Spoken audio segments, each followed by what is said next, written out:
Hello दोस्तों, मैं मोइन खान आपका स्वागत करता हूं तक्षशिला ट्यूटोरियल के ऑनलाइन चैनल पर। तो आज हम बात करेंगे चैप्टर 11 की, यानी कि त्रिविमी ज्यामिति की, यानी कि हम लोग बात करेंगे 3D की। ठीक है, तो मैंने आपको शायद बताया था या नहीं बताया था, लेकिन जो आपका चैप्टर नंबर 10 है यानी कि सदिश बीजगणित, और जो आपका चैप्टर नंबर 11 यानी कि त्रिविमी ज्यामिति है, ठीक है, ये प्रॉपर दोनों यानी कि मिला के आपके 17 मार्क्स के पेपर में आते हैं। ठीक है, अब कभी कभी चैप्टर नंबर 10 से आपका थोड़ा ज़्यादा मार्क्स हो जाता है, इसमें कम हो जाएगा, कभी कभी इसमें ज़्यादा हो जाता है, उसमें कम हो जाता है। ठीक है, लेकिन इसमें भी कुछ फिक्स्ड क्वेश्चन है, उसमें भी कुछ फिक्स्ड क्वेश्चन है। तो मैंने आपको बता दी कौन कौन से क्वेश्चन पूछे जाते हैं उसमें। अब इसमें भी मैं आपको बता दूंगा इसमें कौन कौन से क्वेश्चन आपसे पूछे जाएंगे और आपको क्या क्या चीज़ें दिमाग में रखनी है। ठीक है, जितनी चीज़ें मैं आपको बता रहा हूँ सारी चीज़ें आपको दिमाग में रखनी है, बहुत आसानी होगी। बस इस चैप्टर में क्या है, इस चैप्टर में मेन है फॉर्मूला। अगर आपको फॉर्मूले याद हैं तो क्वेश्चन आराम से होंगे, और फॉर्मूले याद नहीं है तो आप कितना भी कुछ कर लें क्वेश्चन होने वाले नहीं, क्योंकि जो भी क्वेश्चन है सारे क्वेश्चन फॉर्मूले बेस हैं। सिर्फ एक या दो क्वेश्चन जो आपके हैं वो थोड़ा सा स्टार्टिंग में आपके ट्रिकी है, यानी कि उन कॉन्सेप्ट बेस हैं। आपको कॉन्सेप्ट क्लियर है तो लेंगे, लेकिन लास्ट में आपको उसमें फॉर्मूला अप्लाई करना पड़ेगा। ठीक है, तो कुछ फॉर्मूले हैं तो हम लोग बहुत अच्छे से डिटेल से बात करेंगे। लेकिन ये जो पहली एक्सरसाइज है, जो भी जितना भी क्वेश्चन है सब कहीं ना कहीं आप वेक्टर में सुन चुके हैं, बस थोड़ा सा उसको हमको अच्छे से आपको रिप्रेजेंट करना है, क्या क्या चीज़ें आपने पढ़ी थी। ठीक, उसी भी यहाँ पे सारी चीज़ें हो जाएंगी। तो आज हम बात करेंगे क्या, प्रश्नावली 11.1 की, और आपका लेक्चर भी आपका होगा क्या, 11.1 ही होगा। ठीक है, तो बहुत अच्छे से बात करेंगे। लेकिन जो चीज़ मैं आपको बता रहा हूँ वो चीज़ आप पढ़ चुके हैं, फिर से उसको हम लोग अच्छे से रिवीजन कर लेते हैं। जैसा कि हमने यहाँ पढ़ा क्या, हमने पढ़ा वेक्टर आर। तो हम वेक्टर आर क्या लिखते थे, वेक्टर आर को लिखते थे एक्स आई प्लस का वाई जे के। ठीक है, तो ये चीज हम लोग लिखते थे। तो मैंने आपसे क्या कहा था कि जब नॉर्मल वेक्टर लिखा जाए तो वेक्टर के आगे यानी जो आपका आई जे के जो गुणांक होते हैं वो क्या होते हैं, वो आपके होते हैं दिक् अनुपात। ठीक है, जब आपका वेक्टर यानी कि नॉर्मल वेक्टर लिखा जाएगा, जो आई जे के गुणांक होंगे क्या होंगे, वो आपके दिक् अनुपात होते हैं। और जब हम इसी वेक्टर को उसके मैग्नीट्यूड से भाग दे देते हैं, उसके बाद हम आई का गुणांक अलग कर लेते हैं, जे का अलग कर लेते हैं, के का अलग कर लेते हैं, तो क्या बन जाता है, आई का गुणांक आपका तब बन जाता है एल बन जाता है। ठीक है, तो आपका यानी कि एल एम एन बन जाता है। इसको हम लोग क्या कह देते हैं, इसको हम लोग कहते हैं दिक् कोसाइन। उम्मीद करें मेरी बात समझ में आएगी। ठीक, अब ये चीज़ समझ में नहीं आएगी कोई दिक्कत की बात नहीं। हमने कहा किसी वेक्टर को जब आप उसके मैग्नीट्यूड से भाग देते हैं तो क्या बन जाता है, वो आपका मात्रक सदिश बनता है, और मात्रक सदिश को हम लोग इस तरह लिख लेते हैं। ठीक है, अब यहाँ पे किसको भाग देंगे, यानी कि वेक्टर आर को हम लोग भाग देंगे किसके साथ, उसके मैग्नीट्यूड के साथ देंगे, तभी तो चीज़ बनेगी। अब वेक्टर आर आपका कितना है, एक्स आई है प्लस का वाई जे है प्लस का जेड के। ठीक है, इसका मैग्नीट्यूड हम लोग निकालेंगे कितना आएगा, under root X square plus Y square plus Z square आएगा। तो हम लोग यहाँ पे निकाल देते हैं इसका मैग्नीट्यूड, एक्स स्क्वायर प्लस का वाई स्क्वायर प्लस का जेड स्क्वायर। ठीक, ये चीज़ आ गई। अब मैंने क्या कहा, अब मैंने कहा आई वाला जो अलग कर लीजिए। जब आई वाला आपका अलग होगा कितना आएगा, ये चीज़ आपकी नीचे आ जाएगी, यहाँ पे X square plus Y square plus Z square. ठीक है, तो ये चीज़ बन जाएगी, तो ये आपका आई हो जाएगा। उसी तरह यहाँ पे वाई अपॉन अंडर रूट कितना हो जाएगा, ये आपका हो जाएगा एक्स स्क्वायर प्लस का वाई स्क्वायर प्लस का जेड स्क्वायर, ये बन जाएगा, ये आपका हो जाएगा जे। ठीक है, अब यहाँ बात करेंगे हम लोग इसकी, तो यहाँ कितना आएगा, जेड अपॉन अंडर रूट कितना हो जाएगा, एक्स स्क्वायर प्लस का वाई स्क्वायर प्लस का जेड स्क्वायर, ये चीज़ यहाँ पे आ जाएगी। ये चीज़ तो मैंने आपको बताई थी। हमने कहा था जब किसी वेक्टर को आप उसके मैग्नीट्यूड से भाग देते हैं, जब आप आई वाला अलग कर लेते हैं, जे वाला अलग कर लेते हैं, के वाला अलग कर लेते हैं, तो आई वाला आपका एल होता है, जे वाला क्या होता है, एम होता है, और के वाला आपका एन होता है। यानी कि 11 को क्या बोलते हैं हम लोग, दिक् कोसाइन बोलते हैं। ठीक है, तो ये सब चीज़ें आ जाएंगी। तो ये आपको क्या चलेगा, आर कैप। तो यहाँ से हम जब एल की वैल्यू निकालेंगे तो क्या निकलेगी, एल की वैल्यू आपकी निकलेगी एल बराबर X upon under root X square plus का वाई स्क्वायर प्लस का जेड स्क्वायर, ये चीज़ आ जाएगी। उसी तरह हम लोग निकालेंगे m की वैल्यू, कितना आएगा, y upon under root X square plus का वाई स्क्वायर प्लस का जेड स्क्वायर आ जाएगा।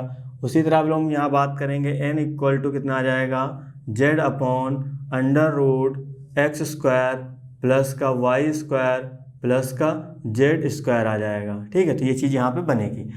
बात समझ में आई। अब आपको एक चीज़ और पता है कि एल बराबर क्या होता है, एल बराबर आपका होता है कॉस थीटा या कॉस अल्फा। हमने चलो कॉस अल्फा ले लिया। ठीक, अब अल्फा क्या है, अल्फा यहाँ लिखिएगा, alpha angle with X axis के साथ बनाता है। ठीक है, तो ये चीज़ यहाँ पे आ जाएगी। इसी तरह आपका आएगा एम, एम क्या हो जाएगा, एम हम ले लेंगे या कॉस बीटा ले लेते हैं, तो यहाँ पे क्या आ जाएगा, बीटा क्या हो जाएगा, बीटा आपका हो जाएगा एंगल विद वाई एक्सेस आपका हो जाएगा यहाँ पे। इसी तरह आपका एन आ जाएगा, एन क्या हो जाएगा, एन आपका हो जाएगा कॉस गामा, यहाँ पे कितना आ जाएगा गामा एंगल विद कितना हो जाएगा जेड एक्सेस हो जाएगा। तो उम्मीद करें मेरी बात ये आपको समझ आई होगी, ठीक है। तो आपको पता है क्या, जब आपका नॉर्मल वेक्टर दिया जाएगा और आपसे कहा जाएगा कि इस वेक्टर के क्या बताना है, दिक् कोसाइन बताना है, ठीक है। दिक् कोसाइन यानी जब इस तरह का वेक्टर आपके सामने दिया जाएगा तो आपसे कहा जाएगा क्या, दिक् कोसाइन बताना है, तो आप सीधा सीधा सबकी वैल्यू यहाँ से रख देंगे, क्योंकि आपको पता है नॉर्मल वेक्टर के आगे क्या होता है, एक्स वाई जेड होगा, यानी कि दिक् अनुपात होता है। बात समझ में आई? उस तरह होता तो आप यहाँ पे अलग अलग सबकी वैल्यू रख के आराम से निकाल सकते हैं एलिमेंट।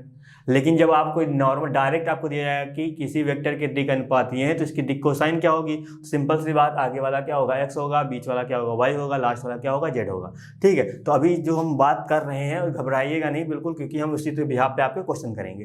तो मैं आपको बस समझाना क्या चाह रहा हूँ कि आपको दिक् अनुपात दिया जाएगा तो आपको दिक् कोसाइन कैसे निकालना है, वो फॉर्मूला आपको ये अप्लाई करना पड़ेगा। कभी कभी आपको एंगल दिया जाता है तो आपको दिक् कोसाइन पूछेगा तो आपको ये वाला फॉर्मूला अप्लाई करना है, क्योंकि कॉस्ट के अकॉर्डिंग रखेंगे। तो उम्मीद करें मेरी बात समझ आई होगी, ठीक है। तो अब यहाँ पे हम नेक्स्ट हेडिंग डालते हैं। तो हेडिंग हमने डाली क्या, रेखा की दिक् कोसाइन में संबंध। तो क्या संबंध होता है, एल स्क्वायर प्लस का एम स्क्वायर प्लस का एन स्क्वायर इक्वल टू कितना हो जाएगा 1, ठीक है। तो ये आप हमेशा याद रखिएगा दिमाग में, इनसे कई क्वेश्चन आपके बनेंगे, अब आसानी से कर सकते हैं। कभी कभी आपका ऑप्शनल में भी आता है कि L square plus M square plus N square equal to किसके बराबर होगा, तो आपको याद रखना 1, ठीक। ऑप्शन में जाएगा तो वहाँ पे 0 दे देगा, 1 देगा, -1 देगा, इस तरह कुछ भी दे सकता है, लेकिन आपको हमेशा याद रखना है कि ये वैल्यू हमेशा 1 के बराबर होती है। ये चीज़ हमने कहाँ पर यूज की थी, हमने चीज़ वेक्टर में भी यूज करी थी। कैसे, वहाँ पर हमने यूज किया था cos square alpha plus cos square beta plus cos square gamma equal to 1, ठीक है। उसी रिलेशन से हमने यहाँ पे इसी रिलेशन से वहाँ यूज किया, तो मैंने आपको डायरेक्ट वहाँ बताया था। तो उम्मीद करें मेरी बात समझ रहे होंगे, ठीक है। तो बस यही सब मेन पॉइंट है जो इस एक्सरसाइज के लिए सफिशिएंट है। अभी हम आगे एक्सरसाइज की बात करेंगे, तो आगे उसके हम लोग पहले कॉन्सेप्ट यानी कि फॉर्मूले अच्छे समझेंगे, उसके बाद हम लोग क्वेश्चन पे अप्लाई करेंगे, ठीक है। तो चलिए हम बात करते हैं क्वेश्चन की।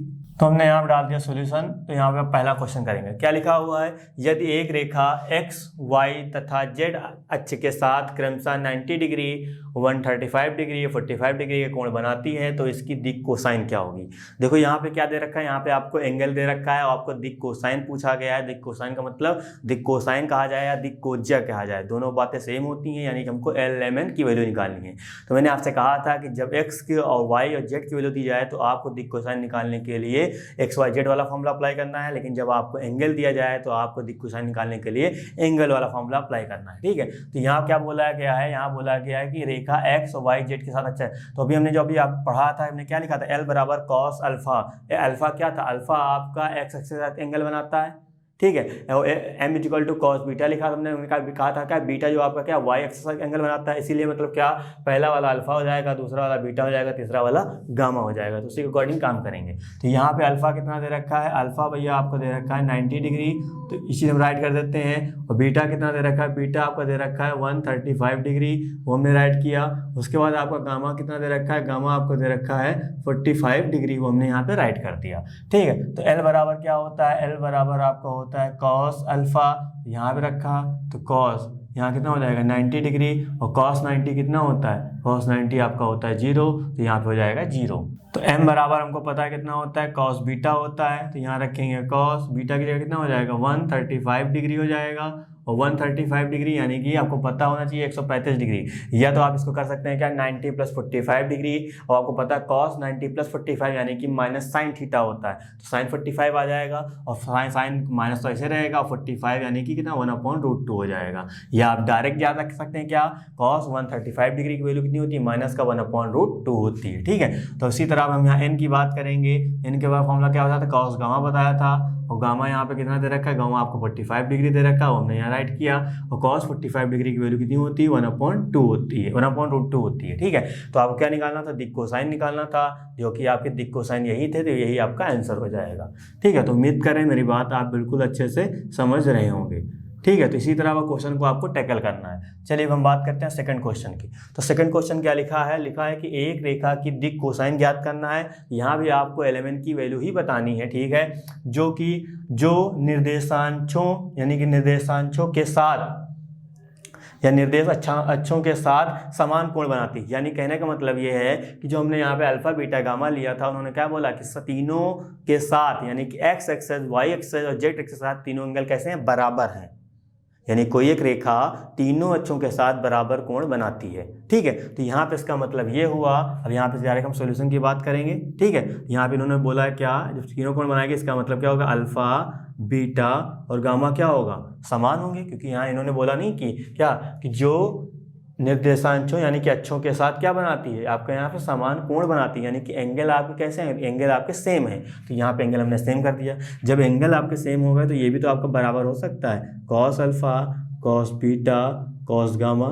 तो आप कहेंगे सर बिल्कुल हो सकता है, क्या दिक्कत है, ये भी बराबर हो जाएगा। तो आपको पता है कॉस अल्फा किसके बराबर, एल के होता है, या आपका एम के होता है, या आपका एन के बराबर होता है। मानते कि नहीं मानते, इतनी बात मानते होंगे। ठीक, ये चीज़ आपको गिवन थी। तो यहाँ पर हम लिखेंगे क्या, हम जानते हैं कि, क्योंकि हमको दिक कोसाइन निकालना है, उसकी हमको वैल्यू चाहिए, बात समझ रहे हैं। ठीक है, तो यहाँ लिखेंगे क्या, हम जानते हैं कि, क्या जानते हैं, अभी मैंने आपको एक स्टेटमेंट बताई थी, कितना, जो एल स्क्वायर होता है एम स्क्वायर प्लस का एन स्क्वायर जो होता है किसके बराबर होता है भैया, 1 के बराबर होता है। और यहाँ सर एक बात और हमको पता है कि एल की वैल्यू एम की वैल्यू एन की वैल्यू क्या है, आपस में बराबर है। तो हमने एम और एम की जगह क्या रखना है, एम और एन की जगह एल ही रख देना है। तो हमको एक यहाँ पे जो आपका वेरिएबल है उसकी वैल्यू आपको अच्छे से निकल आएगी। बात उम्मीद करें मेरी समझ रहे होंगे। ठीक है, 1 आ जाएगी। तो यहाँ कितना हो जाएगा, यहाँ पे हो जाएगा 3l स्क्वायर इक्वल टू 1। तो यहाँ पे आ जाएगा l स्क्वायर इक्वल टू 1/3। तो यहाँ से हम निकालेंगे l की वैल्यू कितना निकल गया, 1/√3 निकलेगा, वो भी किसमें, प्लस माइनस में। तो l की वैल्यू जितनी आई है, क्योंकि l m n आपस में कितना बराबर है, इसका मतलब l की वैल्यू जो होगी वही आपकी m की वैल्यू होगी, वही आपकी n की वैल्यू होगी। तो यहाँ लिखिएगा, अतः l बराबर कितना हो जाएगा, प्लस माइनस 1/√3 हो जाएगा। ठीक है, उसी तरह यहाँ पे m बराबर कितना हो जाएगा, प्लस माइनस 1/√3 हो जाएगा। उसी तरह n बराबर कितना हो जाएगा, प्लस माइनस 1/√3 हो जाएगा। तो उम्मीद करें मेरी बात समझ रहे होंगे। ठीक है, तो आपको यही दिक कोसाइन बतानी थी, जो कि आपका आंसर होगा। और ये क्वेश्चन कई बार एग्जाम में देखा गया है, 1 मार्कर का या 2 मार्कर का। ठीक है, तो वो तो एग्जाम के ऊपर यानी कि पैटर्न के ऊपर भी डिपेंड करता है कितने नंबर का आ सकता है। लेकिन ये मैक्सिमम 2 ही नंबर का आएगा, इससे ज़्यादा आपका नहीं आ सकता। लेकिन बस लॉजिक थोड़ा सा यही है, तो जो बाकी आप समझ चुके होंगे। चलिए हम बात करते हैं नेक्स्ट क्वेश्चन की। तो क्वेश्चन नंबर 3 उन्होंने क्या बोला है, लिखा है, यदि एक रेखा के दिक अनुपात आपको दे रखे हैं कितना, -18 12 -4 यानी कि -4 है, तो आपको क्या बताना है, दिक कोसाइन बताना है। तो यहाँ पे आपको दिक अनुपात दे रखा है, यानी कि एक्स वाई जेड की वैल्यू यहाँ पे आपको साफ साफ गिवन है। तो एक्स बराबर कितना है, एक्स बराबर आपको पता है, यहाँ क्वेश्चन नंबर 3 था, हमने यहाँ पे 3 राइट किया। एक्स बराबर कितना दे रखा है, जो स्टार्टिंग में वो आपका एक्स होगा। ठीक है, यहाँ पे वाई बराबर कितना दे रखा है, वाई बराबर आपको 12 दे रखा है, और जेड बराबर कितना दे रखा है, -4 दे रखा है। अब हमको दिक कोसाइन बताना है, तो यहाँ फॉर्मूला हमको पता है, एल बराबर होता है x√x स्क्वायर प्लस का y स्क्वायर प्लस का z स्क्वायर, ये चीज़ यहाँ पे होती है। ठीक है, तो x की वैल्यू कितनी है, -18, वो हमने यहाँ पे राइट किया, अपॉन में लगाया, √x स्क्वायर करेंगे तो -18 का स्क्वायर करेंगे कितना आएगा, 324 आएगा। ठीक है, फिर 12 का स्क्वायर करेंगे तो 144 आ जाएगा, फिर इसका स्क्वायर करेंगे यहाँ पे आ जाएगा 16 आ जाएगा। अब इन दोनों को हम लोग ऐड करेंगे, जब इसका ऐड करेंगे 150 यानी कि 160 ये हो जाएगा। 160 जब इसमें ऐड करेंगे तो देखते हैं यहाँ पे क्या बनता है। ठीक है, तो यहाँ पे देखिए प्रॉपर यहाँ -18 आया आपका, और जब 160 इसमें ऐड करेंगे तो 4 में 0 4 आएगा, यहाँ पे 8 होगा, और यहाँ पे 4 आ जाएगा, वो भी किसमें, रूट में। ठीक है, तो यहाँ कितना आ जाएगा, -18 बटे कितना हो जाएगा, इसको बाहर निकालेंगे तो 22 निकलेगा, और जब कटेगा यहाँ -9 बटे कितना आ जाएगा, 11 आ जाएगा, तो उसे कट जाएगा। तो एल की वैल्यू तो हमको मिल गई कितना, -9 बटे 11। बात समझ में आई, पर थोड़ा सा यही कैलकुलेशन था। अब यहाँ पे हमको m की वैल्यू निकालनी है, तो m की वैल्यू कैसे निकलेगी, y/√x स्क्वायर प्लस का y स्क्वायर प्लस का z स्क्वायर। ठीक है, देखो कितने आसान क्वेश्चन। तो क्या है, फॉर्मूले जब दिमाग में होंगे कि हाँ किस चीज़ को हम क्या कहते हैं और कौन सी चीज़ कैसे आएगी, जब वो सब चीज़ें दिमाग में होंगी तो क्वेश्चन बहुत आसानी से होंगे। बात समझ रहे हैं ना, जितनी मैं चीज़ें आपको बता रहा हूँ, कि मैं कह रहा हूँ कि फॉर्मूले को लर्न करना है तो करना है। बात समझ रहे हैं, जब तक आप फॉर्मूले को इस चैप्टर में लर्न नहीं करेंगे तो एक क्वेश्चन आप हिला नहीं पाएंगे, याद रखिएगा। और क्वेश्चन आना ही आना है। अभी कौन कौन से क्वेश्चन आएंगे वो सब आपको मैं बताऊंगा। बात समझ रहे हैं। अब मैंने कहा ना कि ये क्वेश्चन आपको कई बार देखा गया है, तो इसका मतलब नहीं खाली बस इसी को आपको लगाना है, ये भी समझ लेंगे तो क्या बुरा है यार। बात समझ रहे हैं, ठीक है। इसी तरह हम लोग चलते रहेंगे। तो y की वैल्यू कितनी है आपकी यहाँ पे आएगा, ये आपका 12 हो जाएगा, अंडर रूट लगाएंगे। अब देखो हमने इसकी वैल्यू साफ साफ निकाल ली है, कितनी निकाली थी, डायरेक्ट हम यहाँ रखेंगे कितना 484 होगा, ठीक है। अब आप कर लीजिएगा आराम से, छोटा सा कैलकुलेशन तो आप आसानी से कर सकते हैं, लेकिन काम तो यही करेंगे ना बार बार। तो यही चीज़ हम यहाँ पे डायरेक्ट अब लिख दिए। 12 जब इसको बाहर निकालेंगे 22 निकलेगा, यहाँ जब कटेगा 6 अपॉन कितना आ जाएगा 11 आ जाएगा, जो कि क्या हो जाएगी m की वैल्यू हो जाएगी।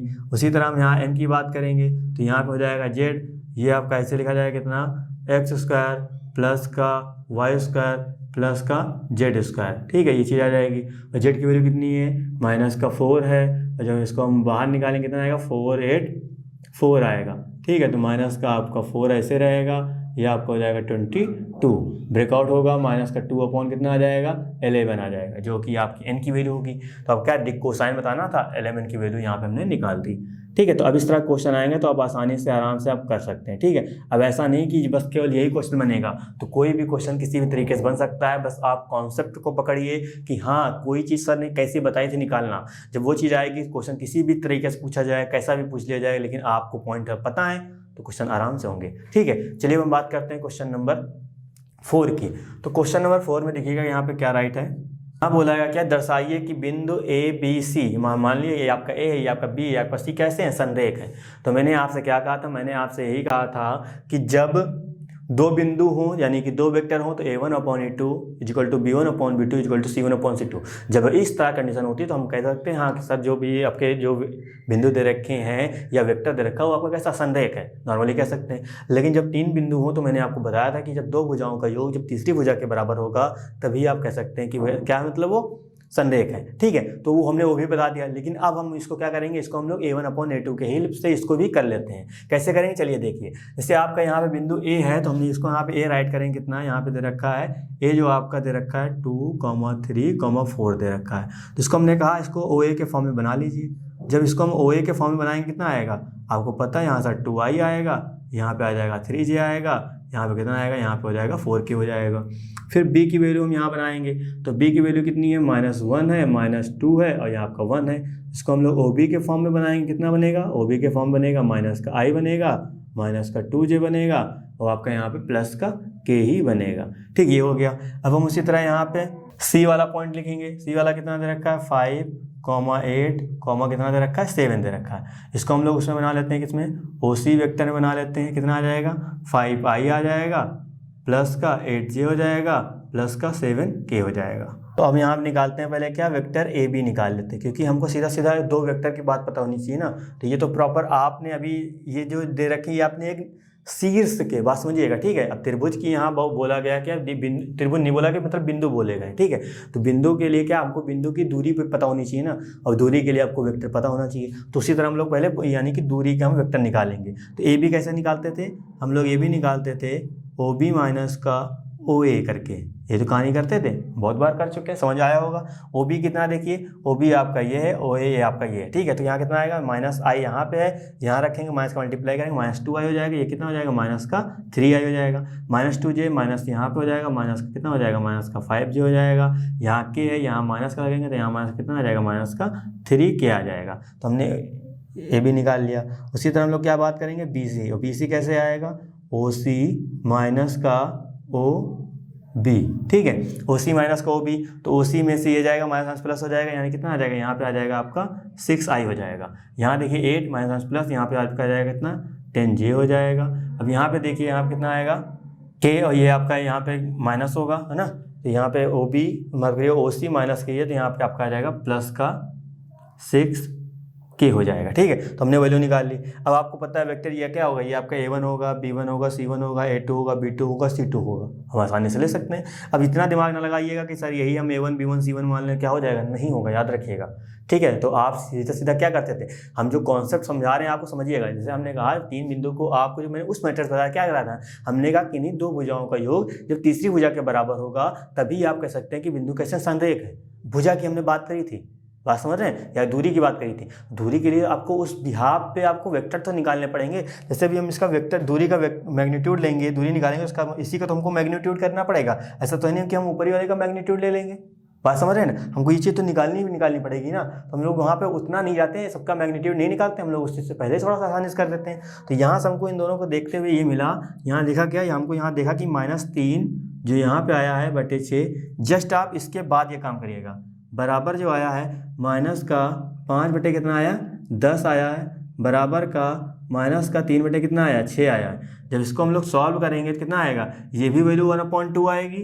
यानी कि माइनस का 1/2 आएगा, ये भी माइनस का 1/2, ये भी माइनस का 2, यानी कि सब वैल्यू क्या आपस में बराबर आ रही है। तो हम यहाँ कह सकते हैं अतः क्या हुआ यहाँ पे A1/A2 = B1/B2 = C1/C2। तो यहाँ कह सकते हैं कि बिंदु ये कैसे हैं, संरेख है। तो यहाँ लिख दीजिएगा अतः बिंदु ABC कैसे हैं, संरेख हैं। बहुत आसानी से हो जाएगा। तो उम्मीद कर रहे हैं कॉन्सेप्ट समझ में आया होगा क्या, कि जब 3 बिंदु दिए जाएं तो आपको वेक्टर AB निकालना पड़ेगा, वेक्टर BC निकालना पड़ेगा, या आप पुराने वाले मेथड करते हो आपको वेक्टर CA निकालना पड़ेगा। तो सबका आप मैग्नीट्यूड निकालिएगा, देन आप क्या करेंगे, सब फिर देखेंगे 2 भुजाओं का योग जब तीसरी भुजा के बराबर होगा, तभी आप कह सकते हैं कि हाँ वेक्टर संरेख है। या आप उतना नाम नहीं करना चाहते तो आप वेक्टर AB निकालिए, वेक्टर BC निकालिए, फिर इनके जो हम गुणांक हैं वो डिवाइड करके देखेंगे, सबकी वैल्यू सेम आ रही होगी तीनों की, तो हम कह सकते हैं संरेख है। तो जो आपको समझ में आ रहा हो वो आप अच्छे से अप्लाई करिएगा। चलिए हम बात करते हैं 5 नंबर क्वेश्चन नंबर आपका 5 दे रखा क्या,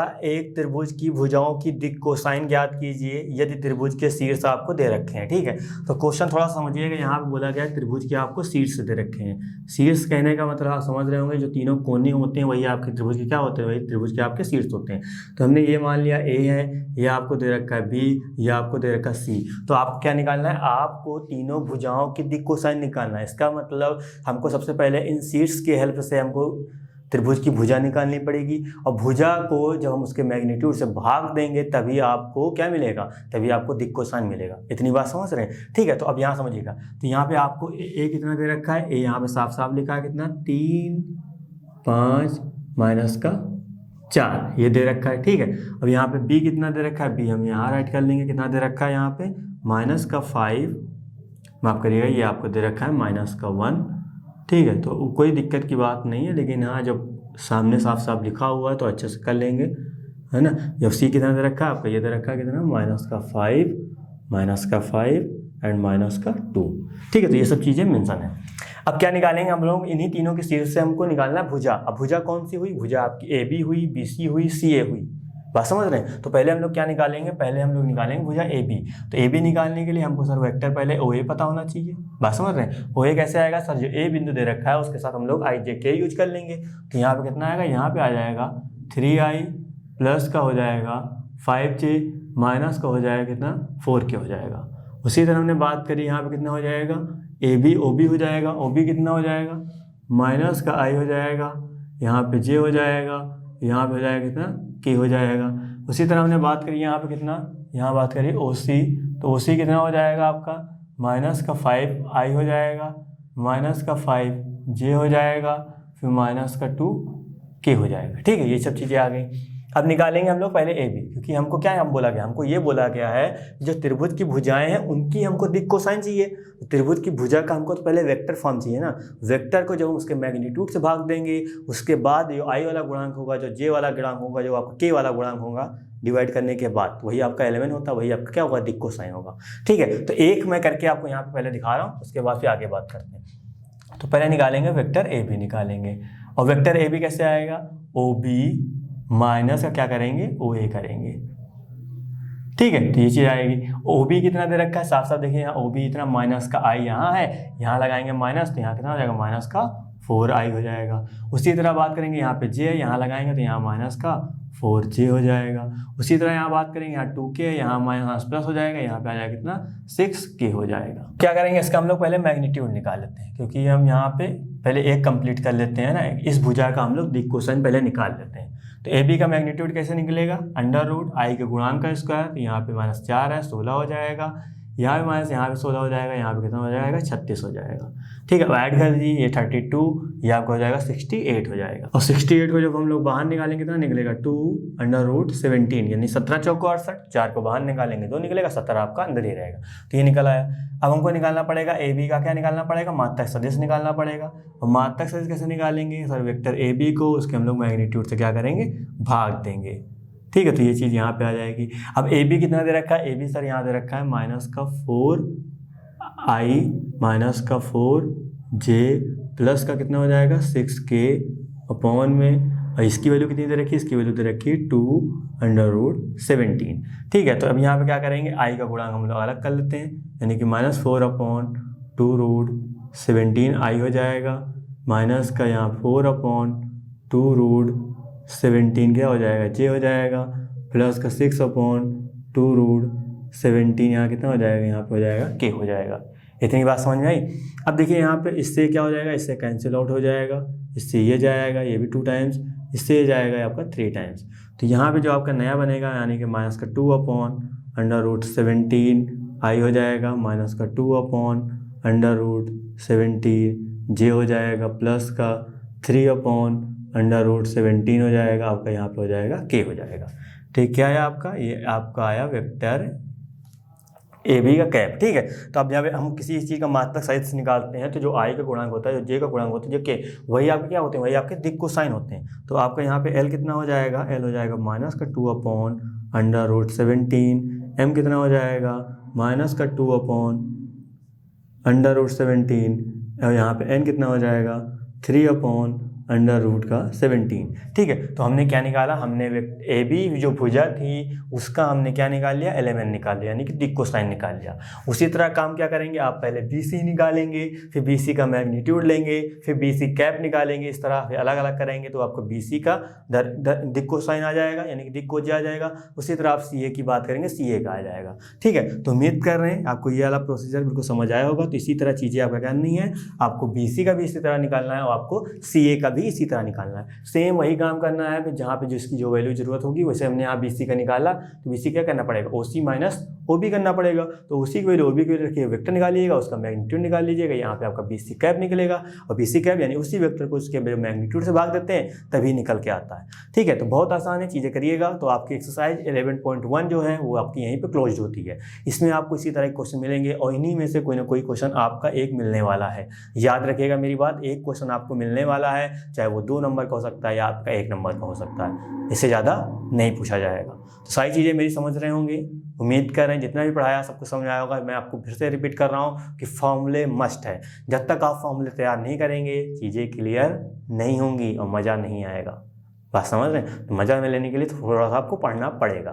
तो इस वीडियो से संबंधित नोट्स प्राप्त करने के लिए डिस्क्रिप्शन में दिए गए लिंक पर क्लिक करें। तो दोस्तों आज के लिए बस इतना ही, मिलते हैं नेक्स्ट क्लास में, धन्यवाद।